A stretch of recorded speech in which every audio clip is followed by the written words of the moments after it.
J'ai noté quelques passages de l'Écriture dont j'aimerais me servir pour vous parler, et j'espère que Dieu bénira nos faibles efforts. Bien des gens se sont demandé pourquoi nous sommes si bizarres et si bruyants. Vous savez, ce genre de congrès est quelque peu différent de ceux que l'on voit d'habitude. Ordinairement, tout le programme est arrangé d'avance. Mais lorsque nous venons à ces congrès, ce que j'ai eu le privilège de faire plusieurs années déjà, depuis le tout début, sans avoir vraiment de programme arrêté, nous ne faisons alors que nous abandonner. C'est la seule chose que nous savons faire, et Dieu s'occupe du reste. C'est ce qui fait de nous des gens au comportement très bizarre. L'autre jour, quelqu'un disait, « Vous savez, vous êtes vraiment des drôles de numéros. » Et j'ai dit, « Eh bien, je suppose que oui. » Et je me souviens qu'à l'un des congrès, Frère Troy m'a parlé une fois d'un jeune Allemand qui avait reçu le baptême du Saint-Esprit. Et le lendemain, à l'atelier où il travaillait, il levait les mains et louait le Seigneur et parlait en langue et se comportait de façon épouvantable. Et finalement, le patron s'est approché et a dit, « Heini, mais qu'est-ce qui t'arrive ?» Il a répondu, « Oh, je viens d'être sauvé et mon cœur déborde simplement de joie. » Il lui a dit, « Tu dois être allé au milieu de cette bande de cinglés. » Le mot anglais « nat » signifie écrou, mais aussi, au figuré, cinglé. Là-bas. « Oui, gloire à Dieu » a-t-il répondu. « Merci Seigneur pour les cinglés. » Il a dit, « Prenez une automobile qui circule sur la route. Si vous en enlevez tous les écrous, ou cinglés, il ne vous reste plus qu'un tas de ferraille. » Et c'est à peu près ça, vous savez. Un jour, en Californie, en me promenant dans les rues de Los Angeles, j'ai vu un homme sandwich qui portait sur la poitrine un panneau réclame où figurait cette inscription. « Je suis un fou de Christ ». Tout le monde le regardait et j'ai remarqué qu'on se retournait aussi sur son passage. Et j'ai pensé faire comme les autres. Et sur son dos, il était écrit « Et toi ? De qui es-tu le fou ?» Je suppose que nous sommes tous un peu bizarres les uns pour les autres, vous savez. Mais vous savez, ce monde devient tellement encrouté dans ses habitudes que quelque chose de différent paraît si étrange pour les gens qu'ils pensent effectivement que quelque chose ne va pas. Et ordinairement, Dieu doit faire quelque chose de vraiment inhabituel pour ramener encore une fois les gens à la Bible. Je m'imagine bien que Noé a dû être considéré comme un cinglé par cet âge scientifique dans lequel il vivait, parce qu'ils avaient ou pouvaient prouver qu'il n'y avait pas d'eau dans le ciel. Mais Dieu avait dit qu'il y en aurait. Alors Noé, prêchant cela et le croyant, est devenu un cinglé. Et je peux m'imaginer que lorsque Moïse descendait en Égypte, Pharaon dut le prendre pour un cinglé. Mais souvenez-vous que Moïse pouvait aussi le penser de lui. Alors ça se comprend. Même Jésus fut considéré comme un hérétique. C'est vrai. Martin Luther était pour l'Église catholique un cinglé. Et John Wesley était un cinglé aux yeux des anglicans. Ainsi, vous savez, il est à peu près temps qu'il y ait un autre cinglé, ne pensez-vous pas? Mais avant qu'il puisse y avoir un écrou ou cinglé, vous savez, il faut qu'il y ait d'abord un boulon pour l'y visser. Ainsi, vous savez, Noé était un écrou, un cinglé. C'est l'écrou qui doit tirer le boulon pour rapprocher quelque chose et le fixer. Noé fut donc capable d'attirer dans l'arche tous ceux qui voulaient bien croire, les préservant du jugement, parce qu'il était un écrou ou cinglé. Nous constatons que Moïse a tiré l'Église hors d'Égypte parce qu'il était un écrou ou cinglé. C'est vrai. Je pense que nous avons maintenant besoin d'un écrou ou cinglé pour tirer l'épouse hors de l'Église. Nous avons besoin de quelque chose maintenant, d'un autre écrou ou cinglé. Nous sommes donc des gens d'une espèce très bizarre. Et j'ai pensé que ce soir, si le Seigneur le voulait, j'essaierais de lire quelques versets de l'Écriture se rapportant à cela, et que je vous parlerai juste quelques instants pour tenter de vous montrer pourquoi nous sommes un peuple si bizarre. Ouvrons maintenant les Écritures, au 2e chapitre de l'Épître aux Philippiens, 1 à 8 et à 2 Corinthiens 3, 6. Et lisons en croyant la parole de Dieu. Et juste avant de lire, inclinons nos têtes dans la prière.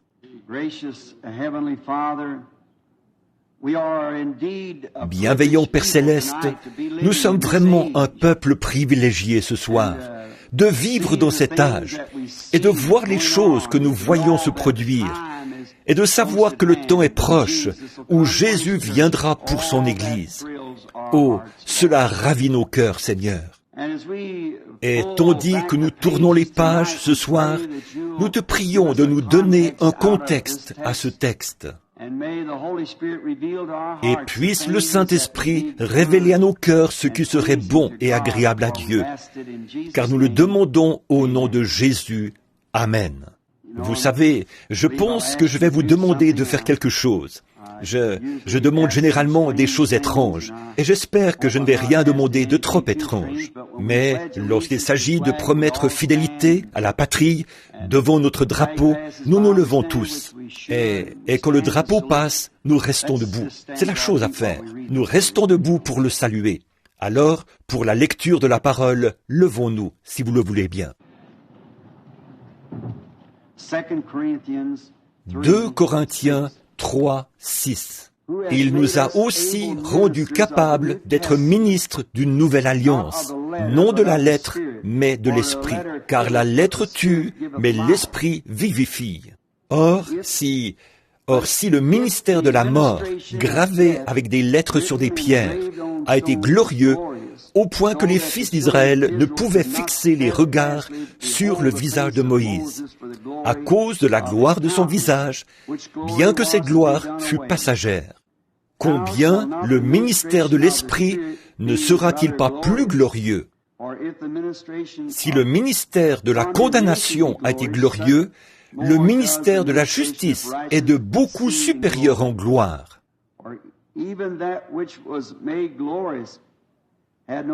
Et sous ce rapport, ce qui était glorieux ne l'a point été à cause de cette gloire qui lui est supérieure. En effet, si ce qui était passager a été glorieux, ce qui est permanent est bien plus glorieux. Ayant donc cette espérance, nous usons d'une grande liberté. Et nous ne faisons pas comme Moïse, qui mettait un voile sur son visage, pour que les fils d'Israël ne fixassent pas les regards sur la fin de ce qui était passager. Mais ils sont devenus durs d'entendement, car jusqu'à ce jour, le même voile demeure, quand ils font la lecture de l'Ancien Testament, et il ne se lève pas, parce que c'est en Christ qu'il disparaît. Jusqu'à ce jour, quand on lit Moïse, un voile est jeté sur leur cœur. Mais lorsque les cœurs se convertissent au Seigneur, le voile est ôté.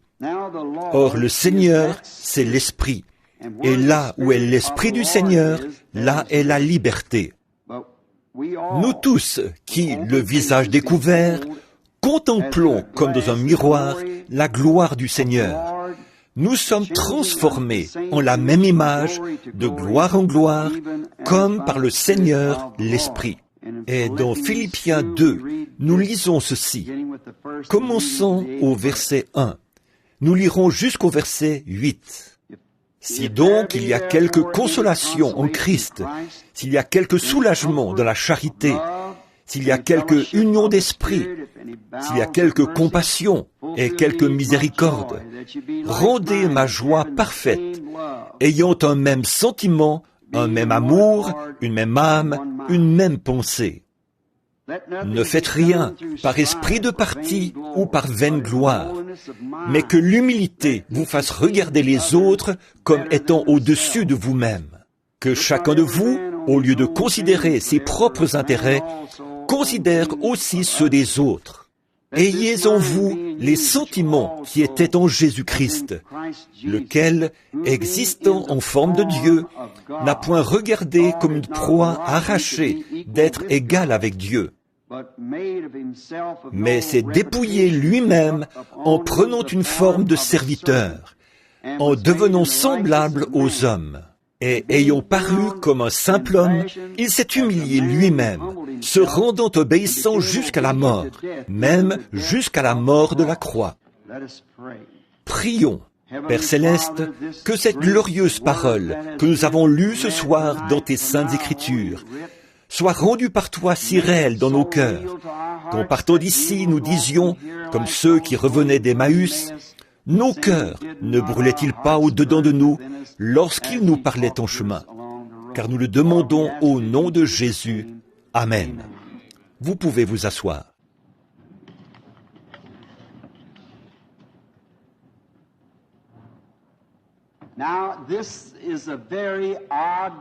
Maintenant, c'est un texte très bizarre, mais je trouve qu'il est tout à fait de circonstance. Je désirais parler sur le sujet suivant, le Dieu puissant dévoilé devant nous.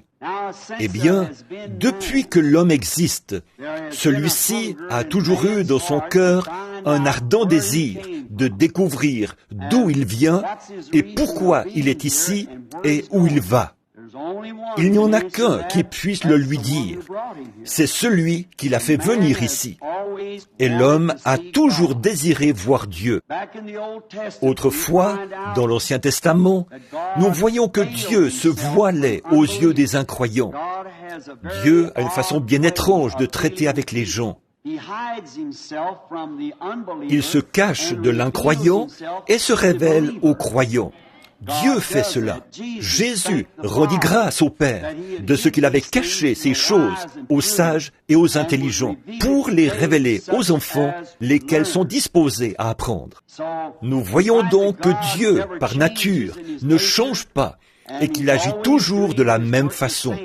Nous découvrons dans Malachie 3 qu'il a dit « Je suis Dieu et je ne change pas ». Par conséquent, il agit toujours selon le même principe. Prenons l'un des plus anciens livres de la Bible.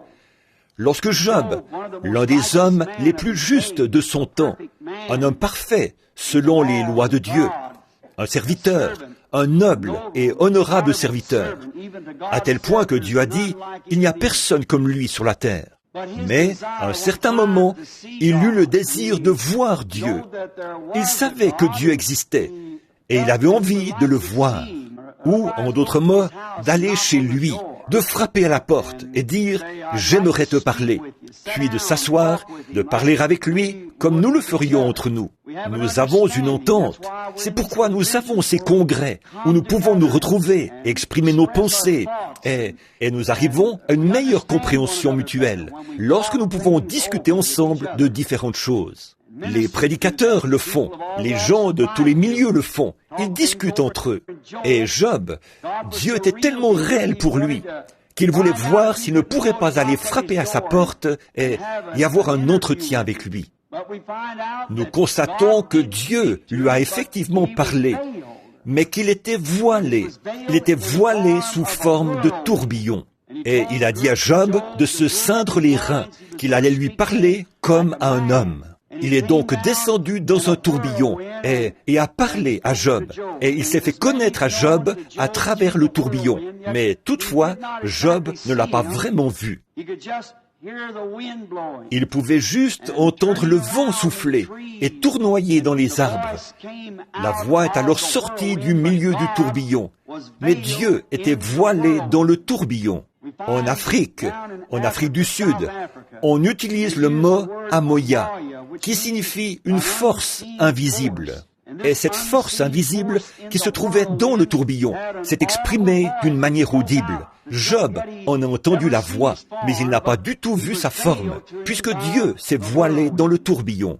Nous voyons que l'un des grands prophètes de la Bible, Moïse, dans l'Ancien Testament, l'un des serviteurs que Dieu avait choisi, sélectionné, prédestiné, lui aussi désirait le voir. Il avait été si intime avec lui et avait vu tant de choses provenant de sa grande main mystique qui le précédait et accomplissait des exploits que Dieu seul pouvait faire. Qu'un jour, il a désiré le voir et Dieu lui a dit « Va et tiens-toi sur le rocher ». Et pendant qu'il se tenait sur le rocher, Moïse l'a vu passer. Il a vu son dos. Et il a dit, cela ressemblait à un homme, au dos d'un homme. Toutefois, il n'a pas vu Dieu. Il n'a vu que le voile de Dieu. La Bible dit, personne n'a jamais vu Dieu, mais le Fils unique du Père l'a fait connaître. Ainsi Moïse l'a vu voilé sous la forme d'un homme. Et nous découvrons que le Jéhovah de l'Ancien Testament était simplement le Jésus du Nouveau Testament. Et le docteur Scofield, nous voyons ici que son expression « changer de forme » vient du mot grec « en morphé », qui signifie que l'invisible a été rendu visible. Quelque chose qui ne peut... Nous savons que c'est là. Cela pourrait être, ne peut être vu, mais néanmoins, nous savons que c'est là. Et lorsqu'il a changé de forme du en morphé, ce qui signifie qu'il est passé du surnaturel au naturel. Il n'a fait que changer de masque. Autrement dit, c'est semblable à une pièce de théâtre. Il jouait un rôle. Dans les tragédies grecques, lorsqu'il changeait de masque, peut-être qu'un même acteur allait jouer plusieurs rôles différents. Et ma fille, qui est ici, ils viennent de jouer une pièce de théâtre à l'école secondaire. Et un garçon que je connais, il jouait à peu près 4 rôles. Il allait donc dans les coulisses et changer de masque pour revenir interpréter un autre personnage. Eh bien, en prenant les prophéties de l'Ancien Testament qui décrivent le Messie, et en les comparant à la vie de Jésus, vous obtenez l'identité exacte de Jésus. Il n'était pas simplement un homme ordinaire. Il était Dieu, en morphé. Il est passé du surnaturel à la forme naturelle d'un homme. Néanmoins, il était Dieu manifesté dans la chair, dissimulé derrière ce voile de chair humaine. Examinez l'Ancien Testament. Je sais que je m'adresse ce soir à un auditoire composé de gens de différentes régions du monde. Et nous sommes ici pour découvrir ceci. Que sommes-nous? Que sommes-nous en train de faire? Qu'est-ce que nous... Vers quoi nous dirigeons-nous? Qu'est-ce qui se passe? Que signifie tout ceci? Maintenant, nous voyons ici que si vous, les Juifs, hommes et femmes, et si les rabbins du temple, jadis, avaient considéré la Bible, les prophéties, au lieu des traditions, ils auraient reconnu qui était Jésus. Ils ne l'auraient jamais appelé Belzébul, ils ne l'auraient jamais crucifié. Mais tout cela devait être joué. C'est une partie du drame. Et ils étaient aveuglés à ce sujet. Bon nombre d'entre vous, hommes et femmes, ici ce soir, qui peut-être avaient mon âge ou un peu plus, vous vous souvenez qu'il y a bien des années, ici en Amérique, les Chinois, c'est en parlant à ce frère qu'on vient de me présenter, que cela m'est venu à l'esprit, avaient l'habitude ils ne parlaient pas anglais, et ils tenaient des blanchisseries. Et vous alliez à leur blanchisserie pour faire votre lessive. Le blanchisseur chinois prenait une étiquette, la déchirait d'une certaine manière. Vous preniez un bout de l'étiquette, lui l'autre. Et lorsque vous reveniez réclamer vos effets, ces 2 bouts de papier devaient s'imbriquer. Et s'ils ne s'ajustaient pas parfaitement, vous ne pouviez en aucune manière contrefaire la chose, parce qu'il en détenait un bout et vous l'autre.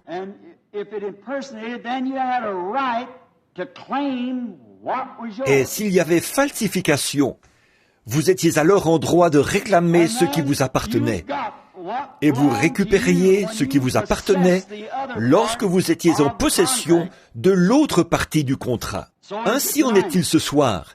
Quand nous possédons l'autre partie du contrat, lorsque Dieu a déchiré en 2 son Fils au calvaire, pris son corps en haut comme sacrifice et fait descendre vers nous l'Esprit qui avait vécu à un certain moment dans cet homme, Jésus.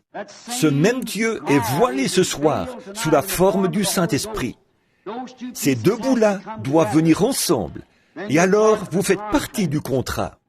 Dieu s'est fait homme pour permettre à celui-ci de mieux le connaître. Je lisais une histoire il y a quelques années, et on y racontait qu'un grand et noble roi, je ne me rappelle pas son nom pour l'instant, je ne pensais pas parler de cette histoire. Peut-être n'est-elle que fictive, mais elle fait ressortir un point qui servira de base à ce que nous voulons dire. Ce roi, qui était si noble et qui avait tant d'amour pour ses sujets, déclara un jour devant sa garde et la famille royale, « C'est aujourd'hui la dernière fois que vous me voyez pour bien des années. » Et sa garde et les nobles lui dirent, « Bon roi, pourquoi dites-vous cela? Partez-vous pour quelque pays étranger où vous deviendrez un étranger? » Il dit, « Non, je vais rester ici même. Mais dit-il, je vais me mêler à mes sujets. Je vais devenir paysan. Je vais couper du bois avec le bûcheron. Je vais labourer la terre avec le laboureur. Je vais émonder les vignes avec ceux qui émondent les vignes. Je vais être l'un d'entre eux pour mieux me familiariser avec ce qu'ils font. Et je les aime et je veux mieux les connaître personnellement. Ils ne sauront pas que c'est moi, mais néanmoins, c'est de cette façon-là que je veux les connaître. »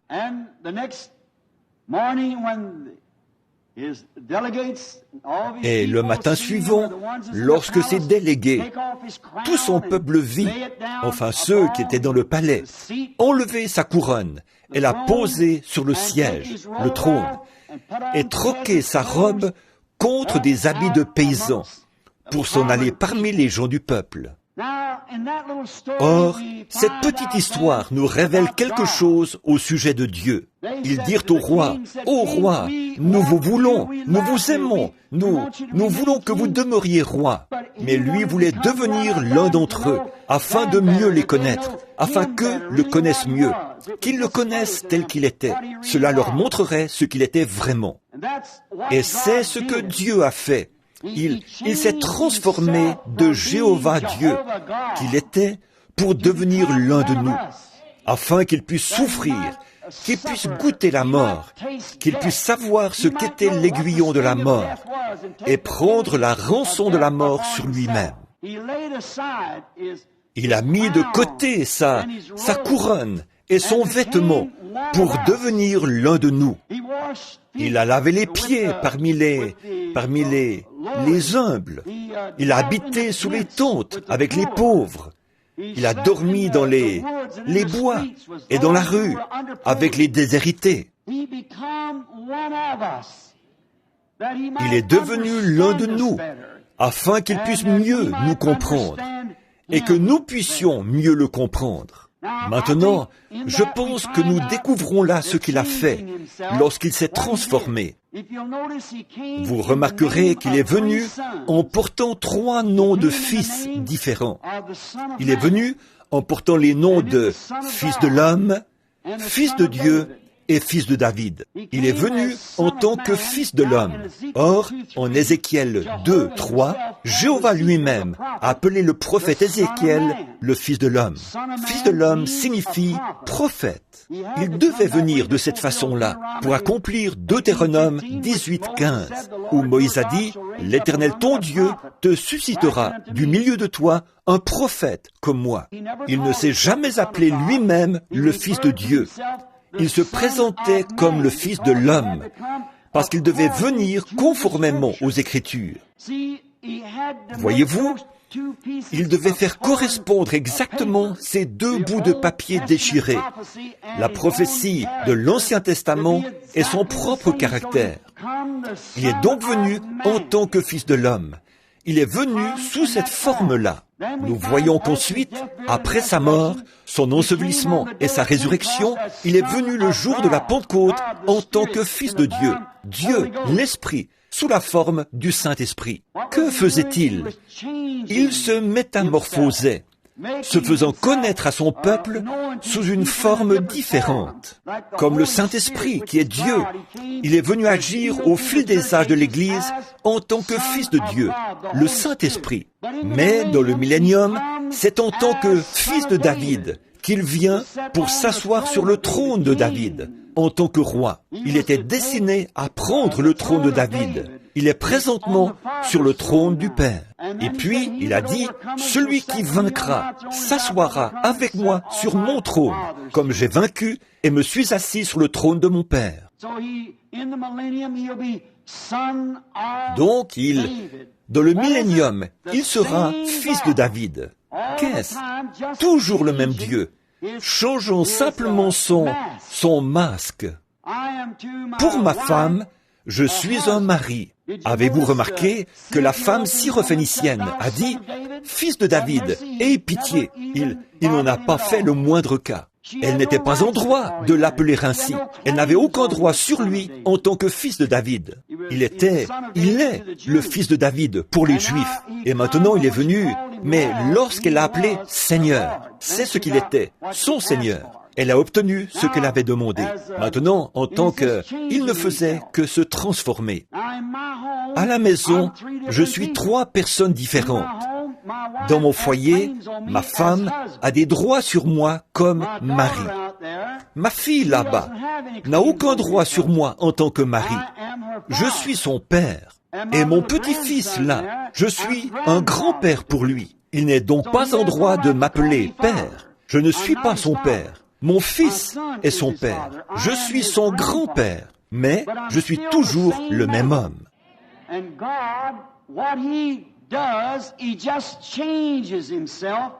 Dieu, ce qu'il fait, c'est qu'il se transforme par rapport à cette génération-là, pour se faire connaître à ces gens. Et c'est ce que nous voulons découvrir ce soir. De quelle façon Dieu est-il censé se faire connaître à ces gens et en ce temps-ci? Il change de masque, il change de rôle, mais il ne change pas de caractère, il ne change pas de nature, il ne fait que changer son masque, passant de l'un à l'autre. Il le fait dans le but de se révéler plus clairement aux gens, afin qu'ils puissent savoir qui il est et ce qu'il est. En Hébreux 1, nous lisons « Dieu, à plusieurs reprises et de plusieurs manières, a parlé à nos pères à travers les prophètes, mais dans ces derniers temps, à travers son Fils, Jésus. » Or, Jésus, lorsqu'il était ici sur la terre, a dit des prophètes qu'ils étaient des dieux. Vous appelez Dieu ceux à qui la parole de Dieu est venue, et l'Écriture ne peut être anéantie, a-t-il dit. Il leur a demandé comment donc il pouvait le condamner pour avoir dit qu'il est le Fils de Dieu. Voyez-vous, la parole de Dieu est assignée à chaque âge, selon ce qu'elle doit être. Et Jésus était l'accomplissement de toutes les prophéties. En lui habitait corporellement la plénitude de la divinité. C'était en lui. Il était celui qui était en Joseph. Il était celui qui était en Élie. Il était celui qui était en Moïse. Il était celui qui était en David, le roi rejeté. Son propre peuple l'avait rejeté comme roi. Et alors qu'il sortait de la cour, un petit homme infirme qui se déplaçait avec difficulté et qui n'appréciait pas son gouvernement, son système, cracha sur lui. Le garde dégaina son épée et dit « Ne lui couperai-je pas la tête à ce chien qui a craché sur mon roi ?» Et David n'était peut-être pas conscient de ce qu'il faisait à ce moment-là, mais il était oint. Et il dit « Laisse-le tranquille, c'est Dieu qui lui a dit de faire cela. » Et il monta sur la colline et pleura sur Jérusalem, un roi rejeté. Avez-vous remarqué que quelques centaines d'années plus tard, le fils de David s'est fait cracher dessus dans les rues et il se trouvait sur la colline, sur cette même montagne, regardant Jérusalem, un roi rejeté. Et il s'est écrié « Jérusalem, combien de fois ai-je voulu vous rassembler comme une poule ses poussins, mais vous ne l'avez pas voulu. » Il n'a jamais changé sa nature, parce que Hébreux 13:8 déclare qu'il est le même hier, aujourd'hui et pour toujours. Dieu s'est fait chair afin de mourir pour nous racheter du péché. C'est pourquoi il s'est transformé lui-même et s'est fait homme. Nous voyons dans Jean 12, 20 que les Grecs avaient entendu parler de lui. Or, personne ne peut jamais entendre parler de lui sans que son cœur ne brûle de le voir. Comme Job et les prophètes d'antan, ils ont tous désiré le voir. Ainsi, ces Grecs sont venus pour le voir. Ils s'adressèrent à Philippe de Bethsaïda et lui dirent « Monsieur, nous voudrions voir Jésus ». Les Grecs voulaient le voir, mais ils ne pouvaient pas le voir parce qu'il était dans le temple de son humanité. Dieu était en Christ, réconciliant le monde avec lui-même. Nous découvrons donc qu'ainsi ces Grecs ne pouvaient le voir. Et remarquez les paroles mêmes que Jésus leur adressa par la suite. Il dit, « Si le grain de blé ne tombe en terre et ne meurt, il reste seul. » En d'autres mots, il ne serait jamais en mesure de le voir sous cette forme changée, sous ce masque qu'il portait alors, parce qu'il était voilé dans la chair humaine. Mais, lorsque ce grain de blé tomberait en terre, alors il produirait toutes les races. Il était envoyé aux Juifs, bien sûr, à ce moment-là, mais ce grain de blé devait tomber. Il voilait Dieu dans une chair humaine, caché aux incroyants, mais révélé aux croyants. Dans Jean 1, au commencement était la parole, et la parole était avec Dieu. Et la parole était Dieu, et la parole a été faite chair, et elle a habité parmi nous, et nous l'avons contemplé, le Fils unique venu du Père, plein de grâce. Donc, au commencement était la parole. Une parole est une pensée exprimée. Au commencement, il n'était même pas Dieu. Or, notre mot anglais actuel, God, signifie objet d'adoration. Combien cela peut jeter la confusion dans les esprits. On peut faire de quelqu'un un Dieu. On peut faire un Dieu de n'importe quoi. Mais dans l'Ancien Testament, dans Genèse 1, au commencement Dieu, le mot utilisé est Elohim. Elohim signifie celui qui existe par lui-même. Quelle différence il y a entre le mot Elohim et notre mot Dieu? Elohim signifie celui qui existe par lui-même.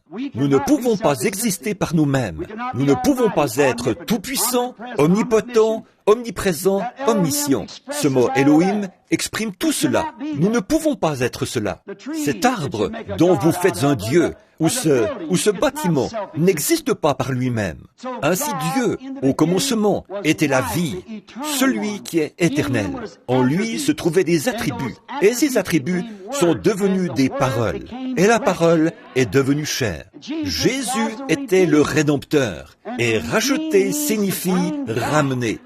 Et s'il faut ramener une chose, c'est qu'elle devait d'abord se trouver quelque part pour qu'on l'y ramène. Ainsi, vous voyez, tous ne pourront pas le voir, parce que tous n'étaient pas dans la pensée de Dieu au commencement. Voyez-vous? Regardez ces prêtres, lorsqu'ils le virent s'exprimer tout à fait conformément à la parole, ce qu'il était. Ils dirent, c'est Belzébul. Cela montrait d'où venait leur nature. Celle-ci reflétait l'opinion moderne de l'époque. Mais cette petite prostituée qu'il rencontra à la porte, et à qui il dit, exprima son signe messianique en lui disant ce qu'elle avait fait. Eh bien, elle répondit, « Seigneur, je vois que tu es prophète. Nous savons que le Messie, quand il sera venu, nous annoncera toutes ces choses. » Elle le reconnaissait comme le Messie, le oint, parce qu'il remplissait les conditions scripturaires. Ne le voyez-vous pas? Ce sont ces deux bouts de papier qui se rencontraient. Nous savons que lorsque le Messie sera venu, peut-être Dieu a-t-il dû faire tel et tel alliage pour obtenir le timbre particulier de cette cloche, comme le fait le fondeur. Mais lorsque Jésus s'est retourné et a dit « Je le suis, moi qui te parle », il n'a pas été du tout parlé de Belzébul. Elle laissa sa cruche, entra en courant dans la ville et dit « Venez voir un homme qui m'a dit tout ce que j'ai fait. Ne serait-ce pas justement le Messie ?» Voyez-vous? Or, que produisit cette union des Écritures anciennes avec l'expérience que Jésus lui donnait? Quel en fut le résultat? Cela a produit le Messie. Et l'avez-vous remarqué? Aussitôt ses péchés lui ont été pardonnés, parce qu'au commencement, elle était rachetable, parce qu'elle était dans la pensée de Dieu au commencement. Donc, cela l'a rachetée ou l'a ramenée lorsqu'elle a vu la manifestation de l'Écriture exprimant Jéhovah, ce qu'il était, ce qu'il est. Maintenant, lorsque Jésus est venu, s'il était venu avec le message de Noé, ça n'aurait pas marché. Construire une arche et s'en aller en flottant, ça n'aurait pas marché. Mais Noé était une portion de Dieu. Il se conduisait d'une façon bizarre, parce qu'il était bizarre. Et son message était bizarre, parce que c'était la parole rendue manifeste. Il n'aurait pas pu venir avec le message de Moïse, parce que ça n'aurait pas marché. Moïse était Dieu partiellement manifesté. Il était la parole exprimée pour cette heure-là. Jésus, lui, ne pouvait pas venir ainsi. La Bible n'a jamais dit qu'il viendrait de cette façon-là. Mais lorsqu'il est venu exprimer exactement de la façon dont le Testament l'avait annoncé, alors tous ceux qui étaient rachetables l'ont cru, parce qu'ils étaient les pensées de Dieu. Ces attributs du commencement ont été faits chair et rachetables, et ont été ramenés à Dieu. À tous ceux qui l'ont reçu, il a donné le pouvoir de devenir enfants de Dieu, parce qu'ils étaient rachetables. Dès le commencement, ils faisaient partie de l'expression. Si nous pouvions nous arrêter ici un instant, si c'était possible, et penser à cela, ce soir, au message de l'heure, les pensées exprimées de Jéhovah. Mais avant la fondation du monde, nous est-il déclaré, nos noms furent placés dans le livre de vie de l'agneau. Nous pouvons alors voir les deux côtés, comme je le disais au début. Pourquoi l'un est étrange pour l'autre? Il doit en être ainsi. Toujours. Il en a toujours été ainsi. Et l'on sera toujours ainsi. Il était la parole. Et la parole a été faite chair. Et elle a habité parmi nous. Or Dieu, à l'époque reculée de l'Ancien Testament, nous voyons qu'après s'être présenté à son peuple sous différentes formes, il s'est voilé derrière de vieilles peaux de blaireau. Dieu, à son propitiatoire, caché derrière des peaux de blaireau. Nous voyons comment, lorsque Salomon fit la dédicace du temple du Seigneur, et que ces peaux de blaireau étaient suspendues là, ce voile, comment il entra sous forme de colonne de feu et de nuée, descendit là derrière, et se voila par rapport au monde extérieur. Mais par la foi, Israël savait qu'il se trouvait là. Il savait qu'il y était. Peu importe ce que le monde païen pouvait en dire. Il était caché par rapport à l'incroyant. Mais le croyant, par la foi, savait qu'il était là derrière. Ils obtenaient miséricorde. Et lui était à son propitiatoire. C'était un grand secret. Vous savez, dans l'Ancien Testament, le fait de pénétrer derrière cette peau signifiait la mort. Maintenant, refuser d'y pénétrer, c'est la mort. À ce moment-là, pénétrer dans sa gloire signifiait la mort. Maintenant, rester éloigné de sa gloire, c'est la mort.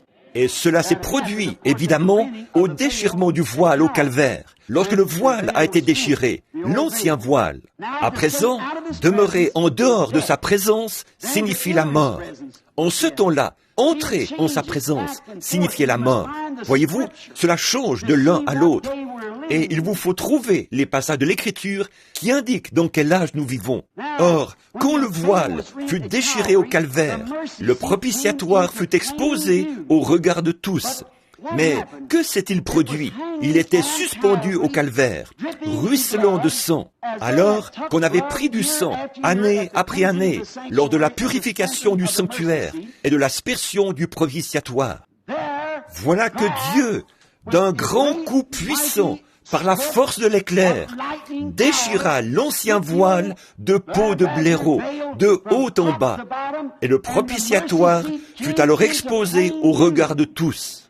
Le véritable et authentique agneau de Dieu était suspendu à la vue de tous au calvaire. Le véritable propitiatoire, alors que Dieu avait lui-même payé le prix, et était devenu l'un de nous, et s'était manifesté sous la forme d'un homme, afin de nous connaître et afin que nous le connaissions. Le propitiatoire fut exposé au regard de tout Israël en ce jour de l'expiation.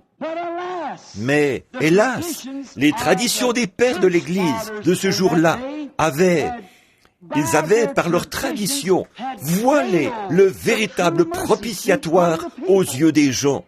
S'ils avaient connu l'Écriture, chaque bout se serait ajusté comme l'étiquette chinoise. La prophétie de l'Ancien Testament aurait été accomplie, et elle le fut. Et si on leur avait enseigné les Écritures, ils auraient vu le propitiatoire. Comme Moïse disait ici que, jusqu'à ce jour, le voile demeure sur eux. Il est toujours sur leur cœur. Ils ne saisissent pas. Mais il était Dieu, celui qui souffre, et l'expiation. Il était le véritable propitiatoire, se tenant là, à la vue de tous. Comme ce cantique que nous chantons, regardez, le voici à la vue de tous.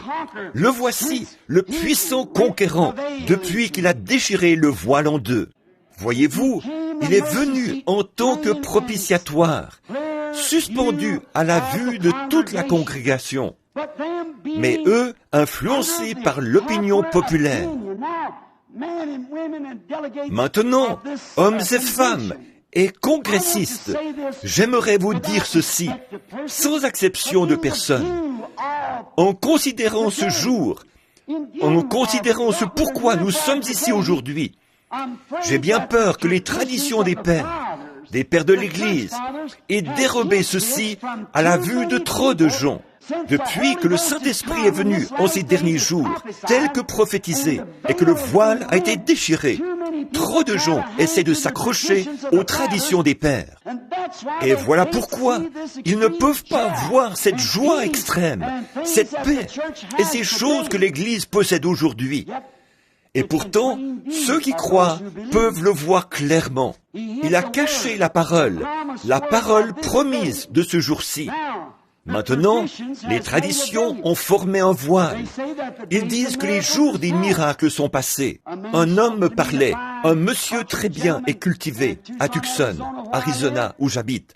J'avais eu une réunion au Ramada et nous avions parlé au congrès des hommes d'affaires où le Seigneur Jésus avait manifesté sa présence et fait de grandes choses.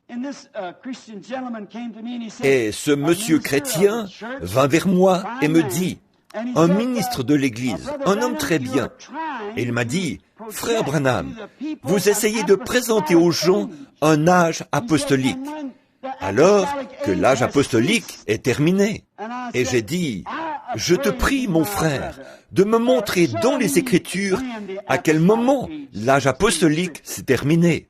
L'âge apostolique a commencé le jour de la Pentecôte. » Et Pierre a dit, « Le jour de la Pentecôte, la promesse est pour vous, pour vos enfants et pour tous ceux qui sont au loin, en aussi grand nombre que le Seigneur notre Dieu les appellera. » Quand s'est-il terminé?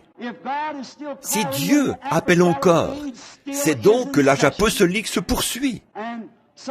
C'est comme ça que les gens essayent de bander les yeux d'un si grand nombre par les traditions des anciens, comme il en était alors. Et vous manquez de voir pourquoi les gens sont si remplis d'allégresse et si emballés. Et la raison pour laquelle ces congrès paraissent si bizarres aux autres, si étranges, c'est que ces gens-ci voient. Ils ont franchi ces barrières, ils ont franchi ces voiles pour entrer dans la présence de Dieu, où ils voient la promesse de cette heure-ci manifestée et rendue visible devant leurs yeux. Ils voient ce que Dieu a promis. Dans Joël 2, 28, il a promis qu'en ces derniers jours, une pluie de l'arrière-saison serait répandue sur les gens. Dans les derniers jours, je pense que le mot grec est kénos, qui signifie qu'il s'est déversé lui-même, non pas, comme on pourrait l'entendre, dans le sens de quelque chose qui se trouverait à l'intérieur de quelqu'un et qui se serait vidé, mais il s'est déversé lui-même. Il changea son enmorphé. Il est passé de ce qu'il était à ce qu'il est. Il ne change jamais de nature, mais le jour de la Pentecôte, il s'est transformé de Fils de l'homme en Fils de Dieu. Il est venu, non pas avec les gens, mais il est venu dans les gens. Vous voyez, le même Dieu, dans le but de poursuivre son ministère dans cet âge glorieux. Il a prophétisé dans la Bible qu'un jour viendrait, un jour qui ne serait ni jour ni nuit, mais que, vers le soir, la lumière paraîtrait. Or, le soleil, géographiquement, se lève à l'est et se couche à l'ouest. C'est toujours le même soleil. Or, lorsque le Fils s'est révélé dans la manifestation de la parole promise à Israël, les gens de l'Orient, nous avons eu un jour ténébreux. Nous avons eu assez de lumière au temps des réformateurs, et ainsi de suite, pour fonder des églises et des dénominations, et pour y adhérer, et pour y entrer, et embrasser les bébés, pour marier les plus âgés, pour ensevelir les morts, et ce qui s'ensuit, et pour vivre dans l'église. Mais au temps du soir, la lumière paraîtra, a-t-il déclaré, au temps du soir, et aucune écriture ne peut être anéantie.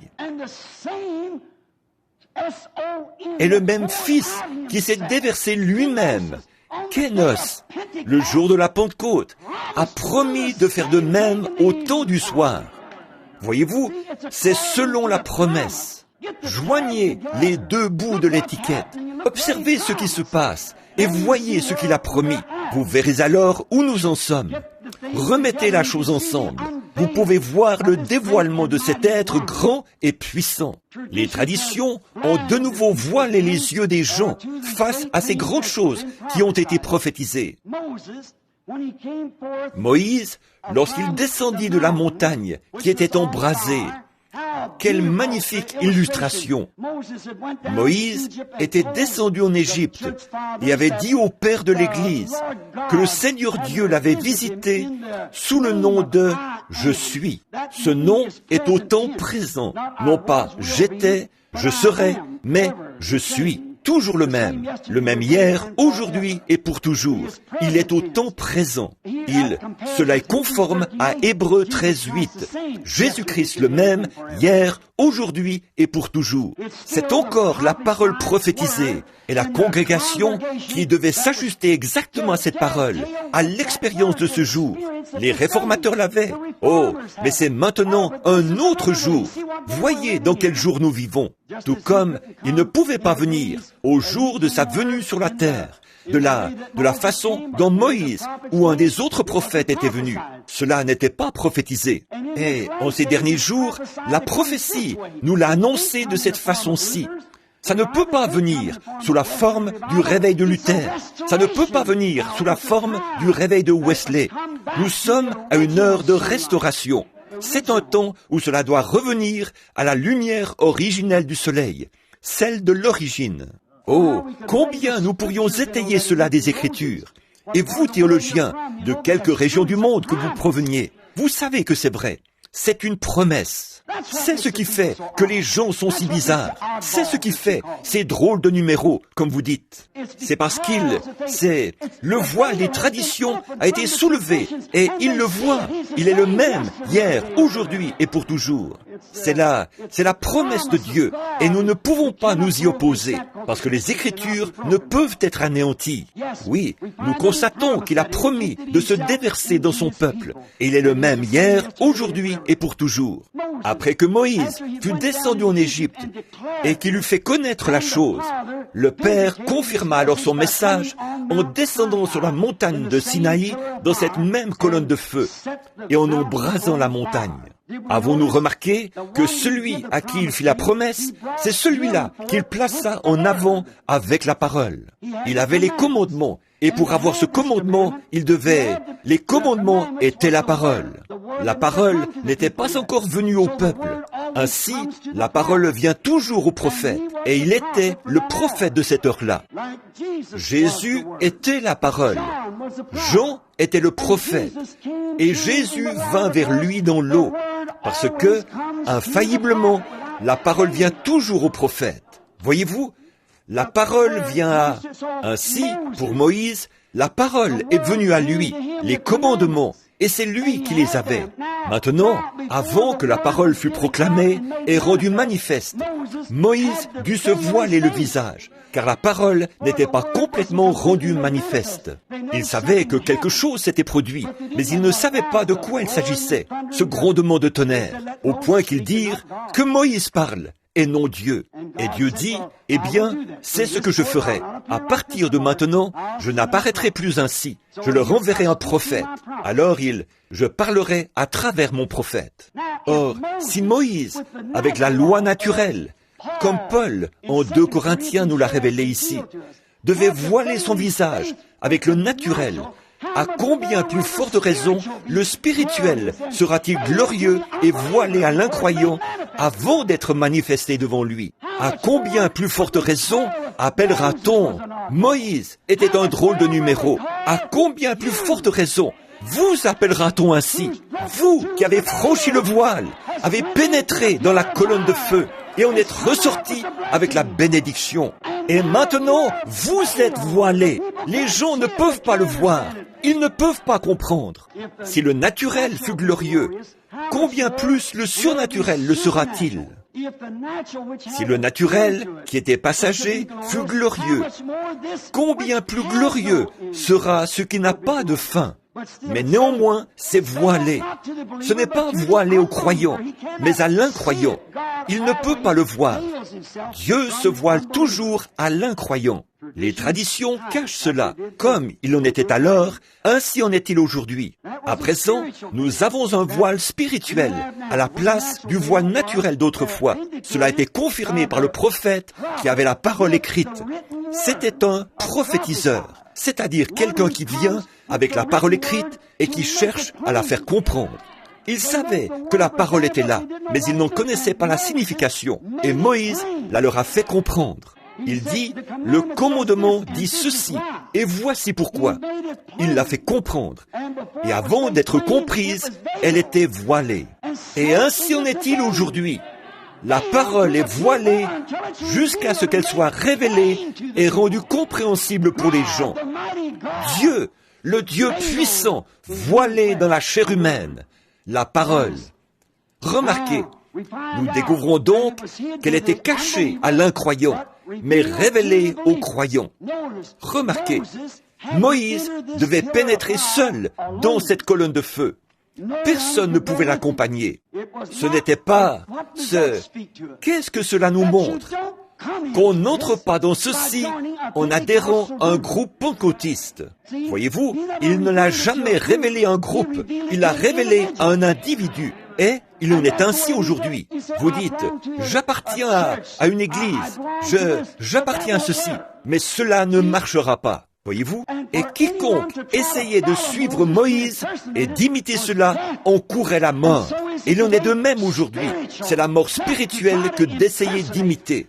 C'est ce à quoi nous voulons en venir ce soir. Il y a des comparaisons charnelles qui font leur apparition au sein des groupes.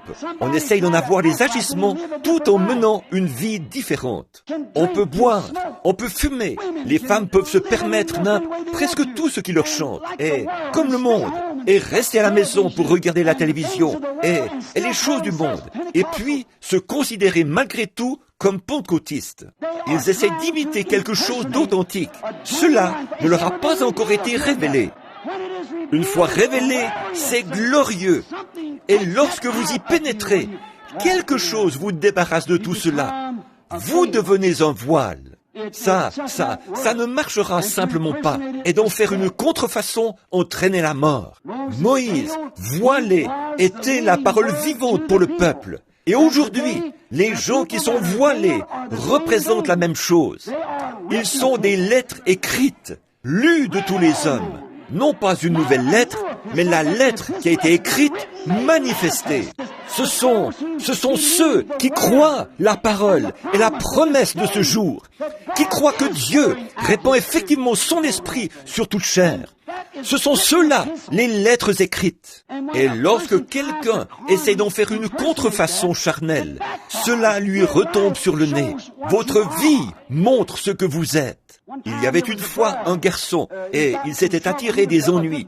C'était un bon garçon, mais il avait comparu au jugement, et le juge dit, « Je vous reconnais coupable, je dois vous condamner à l'emprisonnement à vie. » Il dit, « J'aimerais plaider moi-même ma cause. » Il dit, « J'aimerais invoquer ma bonne conduite passée. » Il dit, « Vous n'en avez pas. Votre conduite passée est précisément ce qui vous a condamné. » Et ainsi en est-il aujourd'hui. Si l'Église n'est pas aussi avancée qu'elle le devrait, c'est à cause de sa conduite, de sa vie. Nous devons nous consacrer davantage. Nous devons croire chaque parole de Dieu. Il nous faut chercher jusqu'à ce que cette parole devienne réelle pour nous. Voyez-vous, notre conduite est ce qui nous empêche d'entrer. Mais un jour, pour refermer cette parenthèse, dans l'enceinte de ce même tribunal, le garçon en question n'avait pas d'argent. Il ne pouvait pas payer ce qu'il devait. L'amende s'élevant à plusieurs milliers de dollars. Son grand frère est venu et l'a réglé pour lui. Or, nous avons un grand frère, Jésus, le Fils de Dieu. Il est venu payer notre rançon. Nous n'avons qu'à croire cela pour pouvoir pénétrer derrière le voile avec lui. Comme il est notre Moïse. Jésus est notre Moïse d'aujourd'hui. Moïse, voilé, était la parole vivante pour le peuple. Aujourd'hui, Jésus, voilé, est la parole vivante pour les gens Jésus, dans l'Église. Le Saint-Esprit, le Fils de Dieu, dans les gens, révélant la parole par la promesse de ce jour-ci. C'est précisément cela, la même chose aujourd'hui. Et souvenez-vous que Moïse a fait cela et l'a manifesté. Non pas au monde entier, mais au peuple de l'Exode, à une seule catégorie de gens, à ceux qui sortaient dans l'Exode. Et aujourd'hui, le Saint-Esprit, en dépit des gens qui disent « la guérison divine n'est pas vraisemblable », alors que je consultais l'autre jour, un médecin m'a appelé au sujet d'une petite dame. Oh, il y a eu 4 ou 5 cas de personnes à l'article de la mort, à qui on n'avait donné que quelques heures à vivre, et le Saint-Esprit les a guéris. Le médecin mettait cela en doute, disant « comment est-ce possible ?» Mais, disait-il, c'est ma passion. J'ai dit, elle l'était, mais maintenant, elle est celle de Dieu. C'est son sujet à présent. Voyez-vous? Ainsi, vous voyez, ce qui se passe, c'est que Dieu est en train d'appeler les gens à participer à un exode, à sortir de derrière ce rideau charnel, où l'on essaye d'imiter, où l'on essaye d'adhérer à l'Église. Et ceci n'est pas tant les églises méthodistes, baptistes, presbytériennes, mais plutôt les églises pentecôtistes. C'est une affaire individuelle. C'est entre vous et Dieu. Vous devez entrer, pas votre groupe, pas votre église, pas votre pasteur. Mais c'est vous qui devez entrer. J'aimerais que vous remarquiez une autre caractéristique de Moïse. Lorsqu'il est ressorti, même s'il était prophète, même s'il était ce grand personnage, lorsqu'il est sorti avec la parole, le peuple a remarqué qu'il était transformé. Quelque chose lui était arrivé. Lorsqu'il est ressorti avec la parole confirmée de l'heure, les commandements, il était une personne transformée. Et il en sera de même pour vous. Lorsque vous sortirez de derrière ce voile humain qui vous faisait rire d'une réunion comme celle-ci, qui faisait que les hommes s'achoppent à la guérison divine, déclarant « les jours des miracles sont passés ».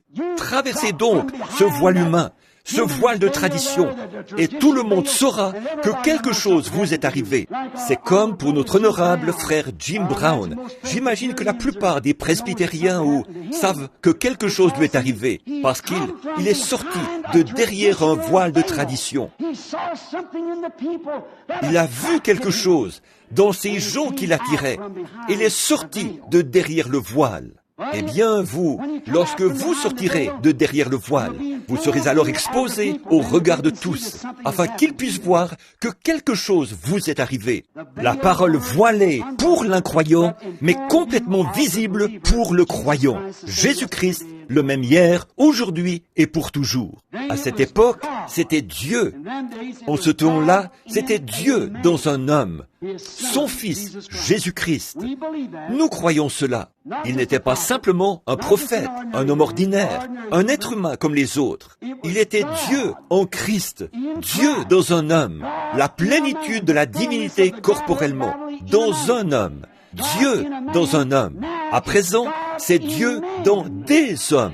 Voyez-vous, la plénitude de Dieu dans la divinité corporellement dans son Église entière, se manifestant lui-même, accomplissant sa parole. Or, nous voyons que Dieu, au cours des âges, a toujours été recouvert de peau. Voyez-vous, Dieu s'est caché derrière un voile. Cela me fait penser à une petite histoire qui s'est passée dans le Sud. Là se trouvait un foyer chrétien. Et dans ce foyer chrétien, ils croyaient en Dieu. Et ils croyaient que Dieu les protégeait de tout malheur. Et c'est bien vrai. Et le Benjamin de la famille, un garçonnet âgé de 7 ou 8 ans, allait à l'école du dimanche. Et c'était un brave garçon. Mais il avait peur de l'orage. Et particulièrement lorsqu'il y avait des éclairs. Et j'ai raconté ceci à un homme l'autre jour, quand on a annoncé la nouvelle de cet homme qui avait été guéri. Ce même ministre m'a dit, « Ils font de vous un Dieu, frère Branham. » Eh bien, vu que c'était un critiqueur, j'ai pensé que je pouvais peut-être couper un peu court à la chose. Pas pour blesser, vous savez, mais simplement pour... J'ai dit, est-ce que le fait d'en être un s'éloignerait par trop de l'écriture? Voyez-vous? J'ai dit, non, pas du tout. J'ai dit, parce que Jésus a appelé les prophètes des dieux. Voyez-vous? C'est exact, Dieu. Et ils disent, mais vous autres, vous essayez de prendre la place de Dieu. Ce n'est pas si loin du compte. C'est exactement cela. C'est tout à fait juste. Dieu manifesté dans la chair, tout comme il l'a promis. Cette petite famille, donc, je lui ai raconté cette petite histoire qui m'est venue à l'esprit à l'instant. Il se trouva qu'un soir, l'orage éclata, et la maman dit à son plus jeune, « Monte vite, fiston, et va te coucher. » Il dit, « Maman, j'ai peur. » Il dit, « Il n'y a rien qui puisse te faire de mal. Monte et va te coucher. » Le petit Benjamin était étendu là-haut, apercevant par les fenêtres la lueur des éclairs. Le petit bonhomme est devenu si inquiet qu'il se cachait la tête sous la couverture. Il entendait malgré tout la foudre, ou voyait les éclairs sur les fenêtres, et il entendait le grondement du tonnerre. Alors il dit, « Maman !» Elle dit, « Qu'est-ce que tu veux, fiston ?» Il dit, « Monte un peu dormir avec moi. » Elle monta les escaliers comme le ferait toute bonne mère dévouée. Elle monta et prit son enfant dans ses bras. Elle lui dit, « Fiston, maman désire te parler un petit peu. » Il dit, « Très bien, maman. » Elle dit, « Souviens-toi bien de ceci. Nous allons constamment à l'église. Nous lisons la Bible. Nous prions. Nous sommes d'une famille chrétienne. Nous croyons en Dieu. » Et elle ajouta, « Nous croyons que dans les orages et dans tout ce qui peut survenir, Dieu est notre protection. » Il dit, « Maman, je crois tout ça. Mais lorsque ces éclairs sont si près, je veux un Dieu qui soit recouvert de peau. » Ainsi, je pense que non seulement ce garçon, mais nous tous sommes de cet avis-là. Lorsque nous nous assemblons, lorsque nous prions les uns pour les autres, Dieu recouvert de peau. Et nous nous rendons compte que Dieu a toujours été recouvert de peau. Lorsque Moïse l'a vu, il était recouvert de peau. Il ressemblait à un homme. Lorsque Dieu était derrière les rideaux, il était recouvert de peau. Et Dieu, ce soir, dans son Église, est voilé dans son Église, avec de la peau sur lui. Il est toujours le même Dieu ce soir. Nous constatons cela. Mais maintenant, comme toujours, le voile de peau est ce qui déroute. À cause des traditions, ils ne peuvent simplement pas croire que c'est Dieu qui fait agir ces gens comme ça. Voyez-vous, c'est parce que Dieu est voilé dans son Église par de la peau. Elle est recouverte de peau. C'est exact. Il est caché à l'incroyant et révélé aux croyants. Oui, monsieur. Or, quand leur voile de tradition des anciens est transpercé par la parole, oh, bien sûr, aujourd'hui, alors apparaît visiblement, nous le voyons, la divinité à nouveau voilée dans la chair humaine. Hébreux 1 le déclare, et Genèse 18 également. Vous vous souvenez que Dieu était un homme lorsqu'il se trouvait là, mangeant et parlant avec Abraham, et qu'il avait révélé ce que Sarah faisait dans la tente derrière lui.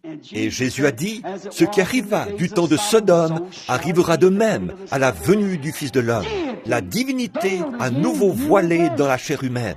Maintenant, rappelez-vous que Jésus n'a pas dit quand le Fils de Dieu sera manifesté, au chapitre 17 de Luc, je crois, et vers le verset 20 ou 21, quelque part par là. Il a dit, et quand le Fils de l'homme sera manifesté. Le Fils de l'homme, de nouveau dans l'Église, révélé dans des êtres humains. non pas le Fils de Dieu, mais bien le Fils de l'homme à nouveau, de retour dans son Église dans les derniers jours. Nous constatons qu'il a promis cela dans les promesses de Dieu. Nous remarquons autre chose.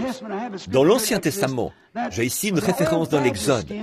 Ces vieilles peaux de blaireau, à quoi servaient-elles? À cacher la gloire de Dieu au peuple. Les peaux de blaireau. La raison pour laquelle les gens ne pouvaient pas la voir, c'est qu'une peau l'enveloppait. La peau la gloire de Dieu était derrière la peau. Et maintenant, la gloire de Dieu est derrière votre peau. C'est juste. Et les traditions ne la voient pas. Elle est derrière le voile, comme l'était la parole. Qu'y avait-il à l'intérieur de ces peaux, jadis, de ces vieilles peaux de blaireau, et dont l'aspect n'avait rien pour nous plaire? Et puis, lorsque cela a été fait chair et a habité parmi nous, son aspect n'avait toujours rien pour nous plaire. Et c'est la même chose aujourd'hui. Il n'y a rien qui soit susceptible d'être désiré dans un homme ou une femme, mais c'est ce qui se cache à l'intérieur qui compte. Mais direz-vous, ce type-là, je le connais, il était autrefois un ivrogne, il faisait telle et telle chose. Peu importe ce qu'il faisait autrefois, qu'est-ce qui se cache derrière cette peau? Ce qui se trouve là derrière, c'est ce qui compte. C'est ce qui... Les gens sont aveuglés. La peau aveugle les gens. Voyez-vous, ils disent, je me rappelle qu'autrefois cette femme, je sais ce qu'il en était autrefois, mais qu'en est-il maintenant? Voyez-vous, ces mêmes peaux qui couvraient jadis le blaireau cachent maintenant la gloire de Dieu, l'abritent derrière elle. Elles couvraient un animal, mais maintenant, elles abritent la gloire de Dieu. Et votre peau, elle aussi, peut être transformée ce soir et devenir un lieu d'habitation pour Dieu. Dieu faisant sa demeure dans le genre humain. Remarquez que ces vieilles peaux de blaireau, nous découvrons que derrière elles, à l'intérieur, il y avait la parole. Et la parole, il y avait aussi le pain de proposition. L'arche était aspergée. Et qu'y avait-il? La gloire de la Shekinah était à l'intérieur. Or, la parole est une semence. Et elle ne peut pas produire avant que le soleil ne l'atteigne. Le soleil doit briller sur la semence pour qu'elle donne, pour qu'elle produise. Et c'est le seul moyen. Vous prenez la parole, voyez-vous, vous prenez la parole de Dieu dans votre cœur et avancez dans la gloire de la Shekinah. Et à ce moment-là, cela produira le pain de proposition, la manne qui n'est donnée qu'à un peuple mis à part. Les seuls qui puissent en manger, à qui il soit permis d'en manger, sont les gens qui en ont reçu la permission et qui reconnaissent cela. Paul a dit ici, transformé de gloire en gloire. Vous voyez, il y a finalement un retour à sa gloire originelle. C'est pareil à une semence de belle de jour. La semence d'une fleur tombe en terre. Le grain de blé tombe en terre. Qu'est-ce qui se passe d'abord? Il germe et produit une petite pousse. Ensuite, il arrive à l'aigrette. Puis, de l'aigrette, il retourne à son grain originel. Eh bien, c'est exactement ce que l'Église a fait. Elle est passée par Luther, Wesley, et maintenant, elle revient au grain originel, à sa gloire originelle, à sa gloire du commencement. Le soleil qui s'est levé à l'est est le même soleil qui manifeste la même chose à l'ouest, se transformant de gloire en gloire. Cela s'est transformé d'une forme païenne en Luther, et de Luther en Wesley, et de Wesley jusque dans le pentecôtisme, et ainsi de suite, se transformant de gloire en gloire, produisant la manne cachée. Et à présent, cela est mûr pour le ramener exactement tel qu'il était au commencement. Son même ministère, le même Jésus, la même puissance, le même Saint-Esprit, le même qui est descendu le jour de la Pentecôte, et le même Saint-Esprit qui est manifesté aujourd'hui, de gloire en gloire en gloire. Et il est revenu à sa semence originelle, avec le baptême du Saint-Esprit, avec les mêmes signes, les mêmes prodiges, le même baptême, le même genre de personnes, agissant de la même façon, avec la même puissance, la même sensation. Cela va de gloire en gloire. Et la chose suivante sera le changement de cette gloire-ci en un corps semblable au corps de sa gloire. Et alors, nous le verrons. Abraham a vu la même chose.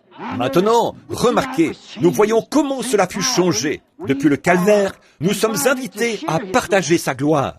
Et 1 Corinthiens 12 déclare, nous sommes baptisés dans son corps. D'un seul esprit, nous sommes tous baptisés. Non d'une seule eau, mais d'un seul esprit, nous sommes tous baptisés. C'est juste. Bon, et puis nous devenons une partie de lui. J'espère que je ne vous retiens pas trop longtemps, voyez-vous, j'espère que non. Mais c'est tout à fait semblable à une grande symphonie dont le thème serait de caractère dramatique. Je ne m'y connais pas très bien en symphonie ou en théâtre, mais je regardais cette pièce de théâtre dont je vous parlais, Carmen, dans laquelle ma fille et les autres jouaient, et ils jouaient dans cette symphonie, dans Carmen. Ils interprétaient, la musique interprétait la même chose. Ainsi en est-il quand on est baptisé en Christ par le Saint-Esprit. Maintenant, beaucoup d'entre vous ont dû lire ou entendre l'histoire de ce grand compositeur russe qui a composé Pierre et le loup. Et de quelle façon ils interprètent cela avec des cymbales et tout. Et quelqu'un qui connaît l'histoire et la suit sur un texte écrit pourra, en entendant cette symphonie, suivant la façon dont elle exprime le drame et l'interprète, reconnaître chaque changement. On peut regarder ici et voir le changement. Mais maintenant, qu'arrive-t-il si le compositeur écrit quelque chose et qu'on constate que ce n'est pas interprété tout à fait correctement? Nous découvrons alors qu'il y a quelque chose qui se produit. Il y a quelque chose qui manque. Quand nous voyons celui qui l'a composé, l'a créé et l'a mis sur papier, si, pendant que la symphonie est jouée, on entend une fausse note, alors il y a quelque chose qui ne va pas. Le chef d'orchestre a donné le mauvais mouvement. Voyez-vous? Et voilà ce qui se passe aujourd'hui. Mes frères luthériens, mes frères baptistes, mes frères pentecôtistes, tous mes frères des différentes dénominations. Voilà ce qui arrive. Voyez-vous, vous essayez de faire une note qui était jouée au jour de Luther ou de Wesley, comme ça. Alors qu'en fait, la partition ici indique que c'est maintenant un autre jour. Voyez-vous, nous ne pouvons pas vivre de la lumière de Luther. Il était un réformateur. Nous apprécions sa partie, mais nous avons fini de la jouer. Nous en sommes maintenant ici, tout à la fin du livre. Voyez-vous, nous ne pouvons pas jouer cela ainsi. Or, le seul moyen que vous puissiez jamais y parvenir, mes frères, est celui-ci. Et mes frères du monde, des différentes régions du monde, devrais-je dire. Il n'y a qu'un moyen pour ce chef d'orchestre de s'y prendre. Il doit entrer dans le même esprit que celui dans lequel le compositeur se trouvait. Et alors il est bon. Et lorsque l'Église, la symphonie elle-même, tandis que le monde est aux aguets, attendant ces signes et prodiges, lorsque l'Église, le compositeur et le chef d'orchestre entrent tous dans l'esprit du compositeur, à ce moment-là, si quelqu'un dit « les jours des miracles sont passés », ça ne sonne pas juste.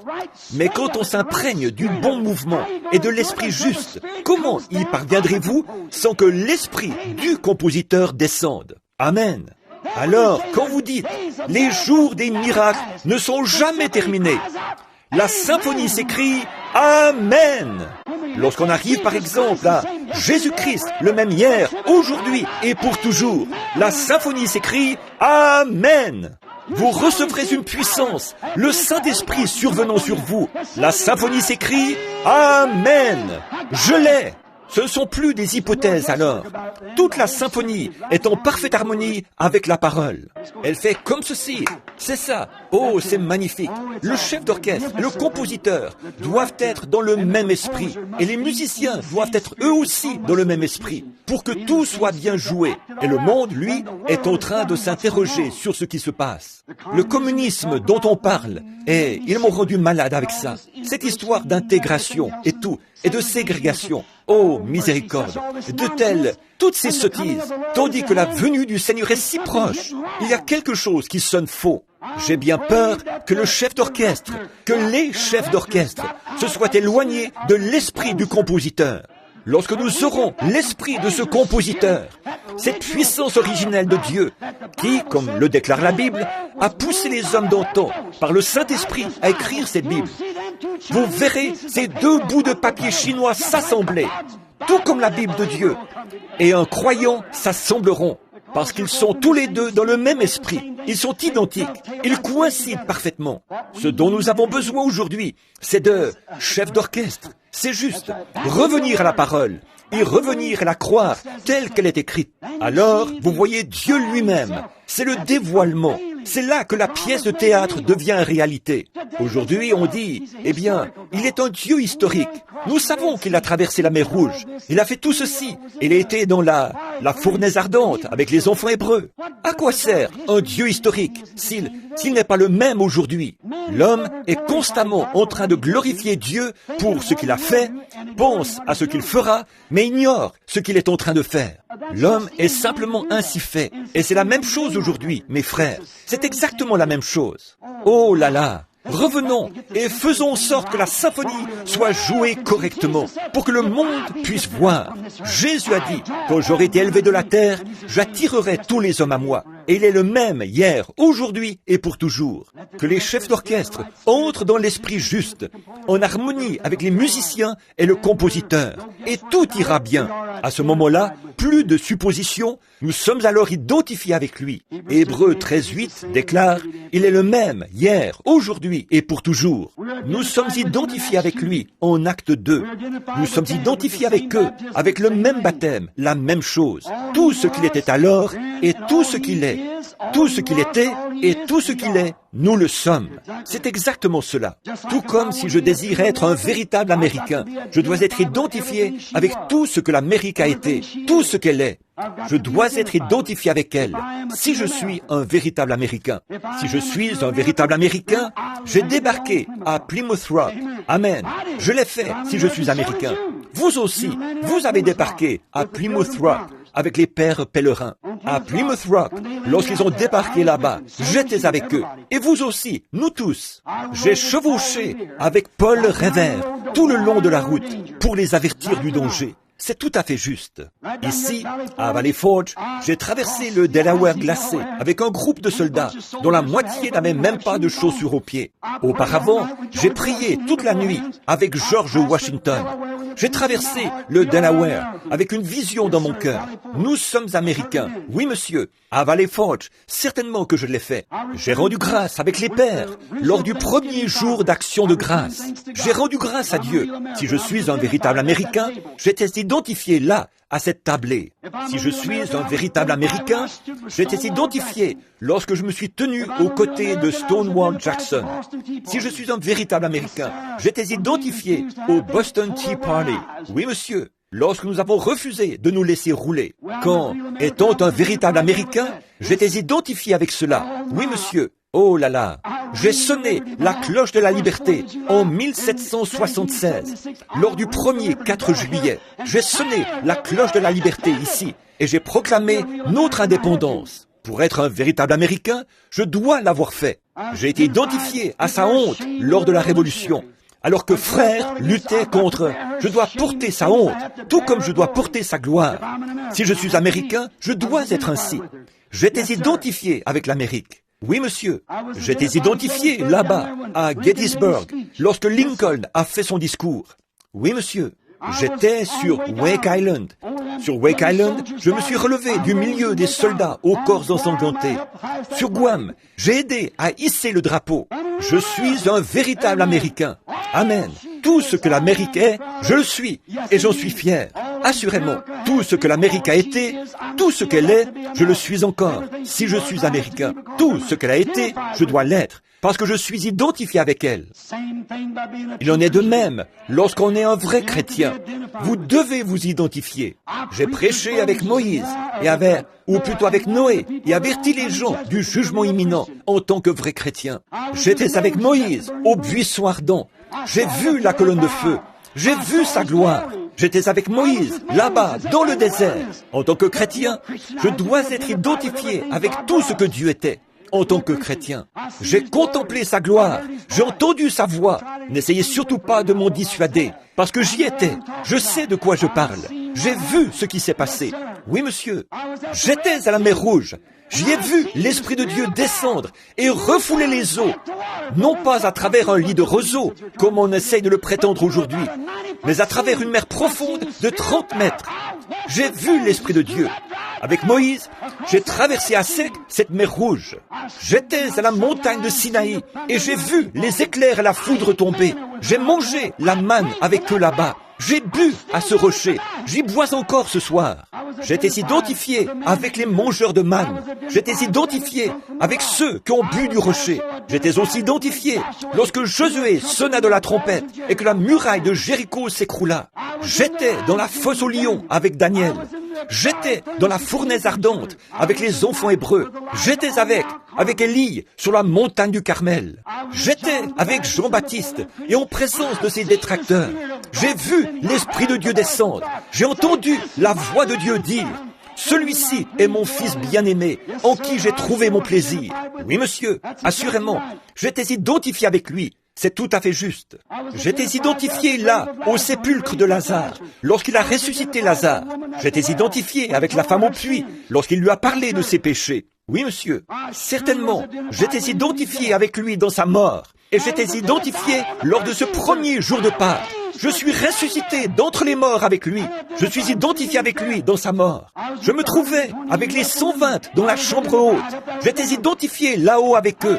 Oh, je me sens religieux. Oh là là, j'y étais identifié. Je suis l'un d'entre eux. J'étais identifié. J'ai fait la même expérience qu'eux. En tant que vrai chrétien, j'y étais quand cela s'est produit. J'ai été témoin de la venue de ce vent puissant et impétueux. J'ai été témoin de cela. J'ai senti la puissance de Dieu qui ébranlait. J'étais avec ceux qui parlaient en langue. J'ai senti l'onction envahir l'endroit. J'étais avec eux. J'étais identifié avec eux lorsque le Saint-Esprit s'est mis à parler en langue par leur bouche. J'étais avec Pierre en présence des critiques en Acte 2 lorsqu'il a prêché ce sermon mémorable J'étais identifié avec lui. Oui, monsieur. En Acte 4, lorsqu'ils se sont assemblés, j'étais avec eux quand le bâtiment a tremblé. Après la réunion de prière, le bâtiment où ils étaient assis a tremblé. J'étais identifié là avec eux. J'ai prêché avec Paul à l'Aréopage. Oui, monsieur. J'étais avec Jean sur l'île de Patmos et j'ai vu sa seconde venue. J'étais avec Luther dans la Réforme. J'étais avec Wesley, ce brandon arraché aux flammes, lors de la grande révolte contre l'église anglicane. J'étais là avec lui. Et me voici ce soir, en 1964, à Philadelphie, Pennsylvanie, identifié avec le même genre de groupe, avec le même type d'expérience. Je dois l'être si je suis chrétien.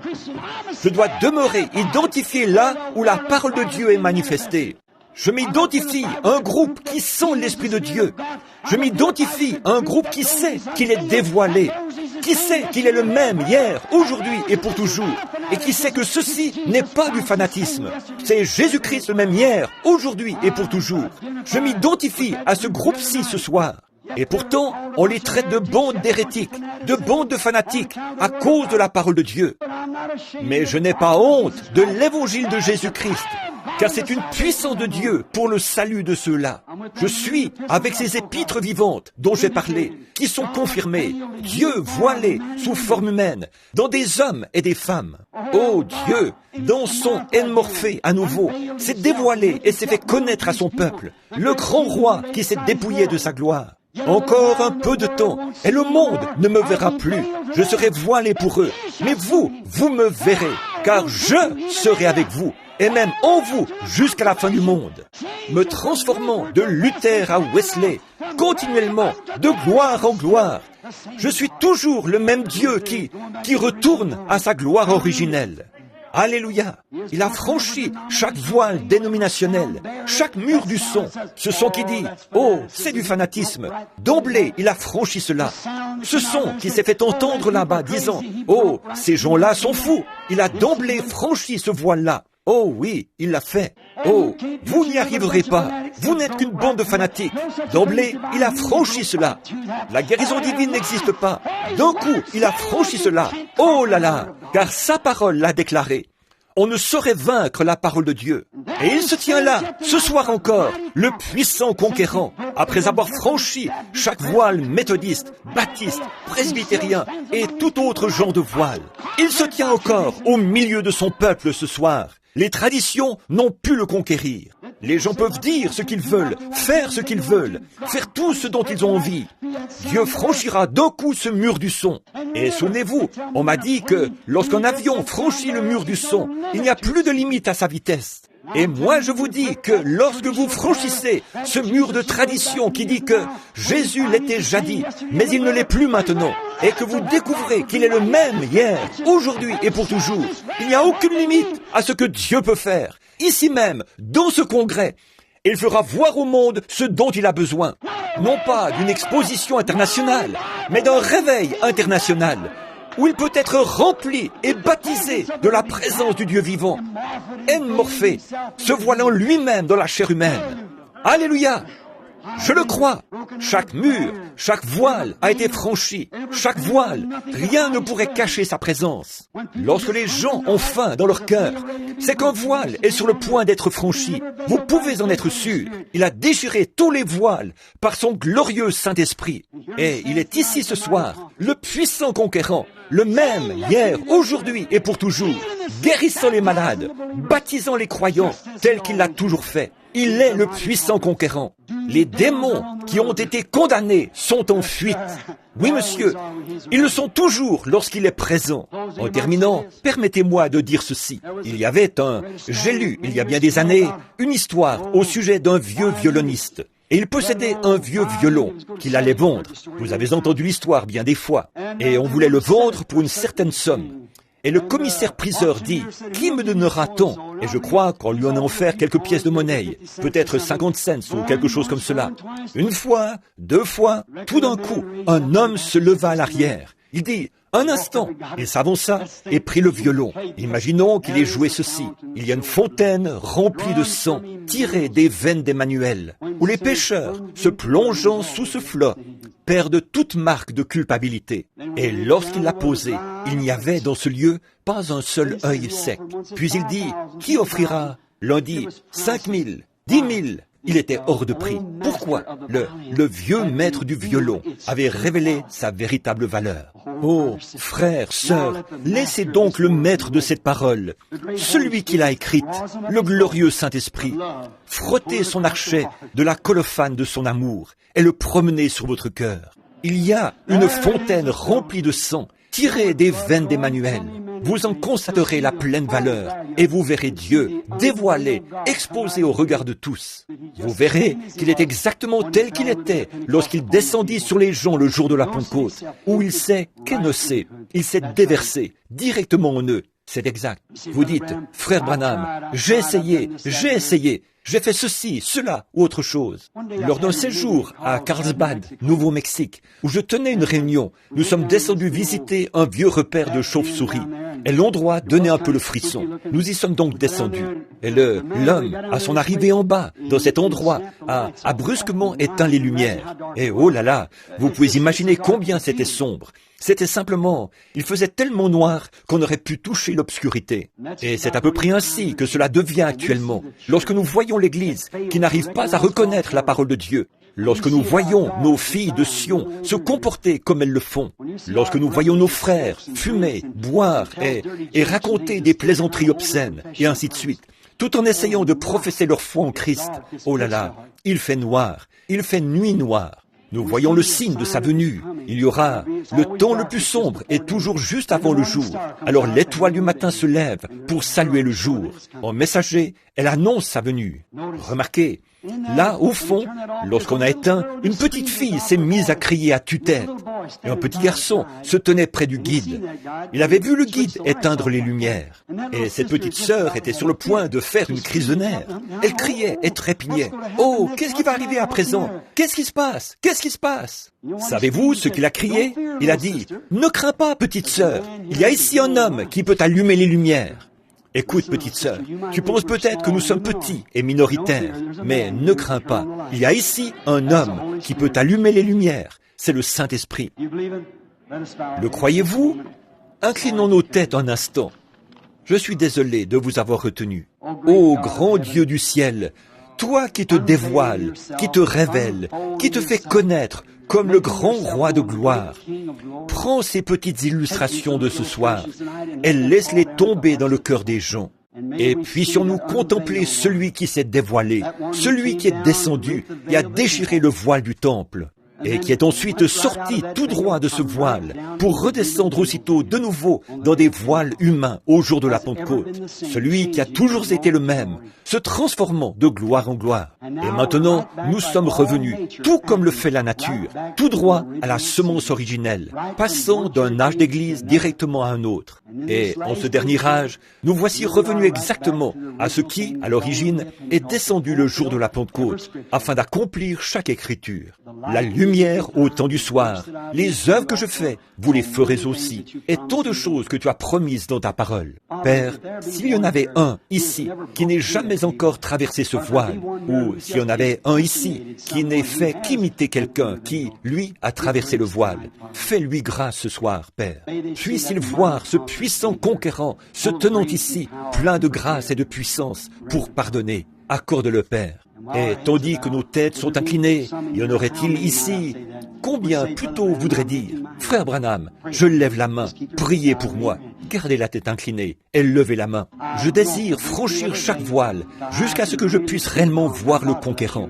Que Dieu vous bénisse. Oh là là, toutes ces mains, là-haut, au balcon, à droite, que Dieu vous bénisse. Au balcon, en arrière, que Dieu vous bénisse. Soyez tout à fait honnête. Sur la gauche, levez la main, dites, Frère Branham, quoique je sois chrétien depuis des années, je n'ai jamais vraiment franchi ce voile. Je ne l'ai pas encore vraiment fait. Je ne possède pas ce que possédait à l'époque. Voici ce que nous avons aujourd'hui. Je suis une plante de serre chaude. Prenez une fleur cultivée en serre chaude.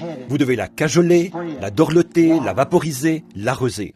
Mais cette plante originale, poussant là-bas dans le désert, portant le même genre de fleurs, semble-t-il, ne reçoit pas une seule goutte d'eau. Cependant, aucune bestiole ne vient sur elle. Elle est robuste. C'est une vraie... Pourriez-vous comparer le christianisme avec le christianisme d'aujourd'hui à ce qu'il était alors? Pouvez-vous imaginer que ce groupe qu'on appelle, de par le monde actuel, les chrétiens, soit comme celui d'après la Pentecôte, eux qu'il faut pouponner, caresser, qui vont d'une église à l'autre, qu'on dise quelque chose qui leur déplaise, ils se lèvent et s'en vont? Oh, pouvez-vous imaginer cela? Non. Qu'y a-t-il? C'est une reproduction. Michel-Ange, qui a créé ce monument de Moïse. Vous pouvez vous en procurer une reproduction bon marché, mais l'original, celui qui a peint la Sainte Seine, je suppose que la peinture originale pourrait coûter des millions de dollars, si encore on pouvait l'acheter. Je ne sais même pas où elle se trouve, mais vous pouvez en acheter une reproduction bon marché pour environ $1,98. Vous le pouvez. Et ainsi en est-il aujourd'hui. Un chrétien bon marché, une reproduction, un simple membre d'église, on peut les acheter pour une cigarette ou un simple verre. Ou pour une femme aux cheveux coupés, aux lèvres peintes, on peut l'acheter pour n'importe laquelle des modes de ce monde. Mais l'authentique, on ne peut y toucher. Je le vois, bien en vue, le même hier, aujourd'hui et pour toujours. Ô chrétien, ne désires-tu pas être un véritable chrétien? Vous, qui n'avez pas encore levé la main, le ferez-vous alors que je vais prier à l'instant? Que Dieu vous bénisse, que Dieu vous bénisse. Oh, ça c'est bien. Regardez donc Notre Père Céleste, ta parole ne retournera point à toi sans effet. Tu es celui qui a fait la promesse. Je suis seulement responsable de dire que c'est toi qui l'as dit. Je ne fais que répéter tes paroles. Tu as dit, celui qui écoute ma parole et croit à celui qui m'a envoyé, à la vie éternelle. Tu l'as promis. Et Seigneur, nous savons qu'il y a aujourd'hui de ces reproductions, plusieurs qui prétendent croire, alors qu'ils ne croient pas. Cela se voit. Mais Seigneur, il y en a d'authentiques aussi. Je te prie simplement d'accorder ce soir à chaque homme ou femme, garçon ou fille, peu importe leur nationalité, leur couleur, l'église à laquelle ils sont affiliés. Ô Dieu, remplis-les. Puisse-t-il voir la réelle manifestation de ce même Jésus aujourd'hui, ici, parmi nous, tel qu'il était le jour de la Pentecôte, où il s'est révélé pour cet âge, comme étant le Saint-Esprit. Accorde-le, voyant que la parole est accomplie, que les prophéties se réalisent. Si nous comparons aujourd'hui ce qu'on appelle l'Église du monde, ou le Conseil mondial des Églises, si nous comparons cela à la promesse de la Pentecôte, il n'y a pas de comparaison possible. Nous ne pouvons pas faire laver nos vêtements sales avec ce ticket-là. Mais, Seigneur Dieu, si nous voulons bien revenir à cette fontaine, Il y aura un processus de purification. Alors notre expérience et la parole de Dieu coïncideront. Alors nous pourrons réclamer nos biens. Accorde-le ce soir, Seigneur, alors que je remets ces gens entre tes mains. Donne à chacun ce dont il a besoin, Père. Nous le demandons au nom de Jésus. Amen. Que Dieu vous bénisse. Merci beaucoup d'être resté debout, d'avoir attendu longtemps. Je suis désolé de vous avoir retenu jusqu'à 22h10. Que Dieu soit avec vous jusqu'à ce que je vous revoie demain matin. Je vais maintenant remettre le service à, je pense, au maître de cérémonie.